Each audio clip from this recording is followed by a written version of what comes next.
Hi అండి అందరికీ. ఈ వీడియోలో అయితే మా చుట్టాలంతా కానీ చూస్తారన్నమాట. కానీ వాళ్ళ ఒక్క లైక్తో నేను ఫేమస్ అయిపోతాననేసి అనుకుంటున్నారు. నా లైఫ్ స్టైల్ అనేది ఇప్పుడైతే మాటల్లో చెప్తాను. ఇంకా నెక్స్ట్ వీడియోలో అయితే నేను ఏం చేస్తానంత క్లారిటీగా చూపిస్తానన్నమాట. బిజీగా ఉంటానన్నమాట. బిజీగా ఉంటేనే నాకు కూడా ఇష్టం. ఖాళీగా ఉండడం అయితే నాకు ఇష్టం. ఖాళీగా ఉంటే ఏదో ఒక నొప్పులు అయితే వస్తాయి. బిజీగా ఉంటే నాకు ఎప్పుడు ఉద్యోగం చేయాలనేదే కోరిక అన్నమాట.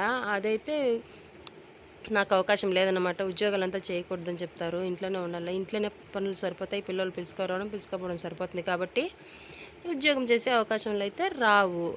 నెక్స్ట్ ఇంకేమంటే యూట్యూబ్ స్టార్ట్ చేసింది ఒక మంచి పని అనమాట. ఇది ఒక మంచి ఉద్దేశంతోనే స్టార్ట్ చేశానన్నమాట. ఇంకోటి, ఇంట్లోనే పరిమితం కాకుండా ప్రపంచం మొత్తం కానీ మన చదువు ఎందుకు ఉపయోగపడకూడదు? మనం చదివిండే చదువు ఈ అవకాశంలో నాకైతే జాబ్ చేసినట్లుగానే ఉంది. ఇల్లు, పిల్లలు, భర్త అన్నీ కరెక్ట్గా చూసుకుంటూనే ఆ ఖాళీ టైంలోనే నేను ఇలా వీడియోలు చేస్తానన్నమాట. ఎందుకు అవుతుంది?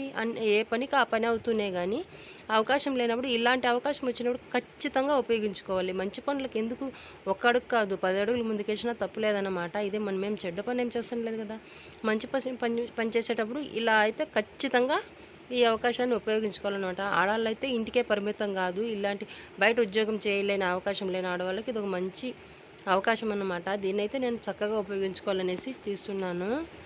ఏదే కానీ సులువుగా చేసే కయ్యలేదన్నమాట. ఇది కూడా కష్టమే. ఇది కూడా ఒక పనిలాగానే ఉంటుందన్నమాట. ఊరికే తీస్తామా పెట్టేస్తామా అన్నట్లు ఉండదు. దీనికి కూడా చాలా ప్రాసెస్లు ఉంటాయన్నమాట. అవంతా కష్టపడితేనే ఫలితం దొరికేది. అలాగా ఇది కూడా కష్టమైన పనే. కానీ ఇష్టంతో చేస్తే కష్టం కూడా ఇష్టమే అవుతుందన్నమాట. మన పని మనం చేసుకుంటే తప్పెందుకు? మన ఇంట్లో పని మనం చేసుకుంటామన్నమాట. ఇష్టం ఉండేవాళ్ళు చూస్తారు, ఇష్టం లేని వాళ్ళు చూడరు. కానీ మనం చేసుకుంటా పోవాలన్నమాట. మనం చేసేది ఏదో ఒక రోజు సక్సెస్ అయితే వస్తుందనే నమ్మకంతో మనం చేసుకుంటా వెళ్ళాలన్నమాట. మా ఊళ్ళో అయితే యూట్యూబ్ ఛానల్ ఒకటి కూడా లేదన్నమాట. ఇదైతే ప్రపంచంలో మూడో వింతగా ఉన్నట్టుగా ఉంటుంది. వాళ్ళకైతే ఐడియా లేదన్నమాట. ఆలోచన చేసి ఆలోచనలోనే ఉండిపోతారు. కానీ ఇదైతే మంచి పని, మంచి ఉపయోగించుకోవచ్చు. నచ్చితే లైక్ చేయండి, సబ్స్క్రైబ్ చేయండి.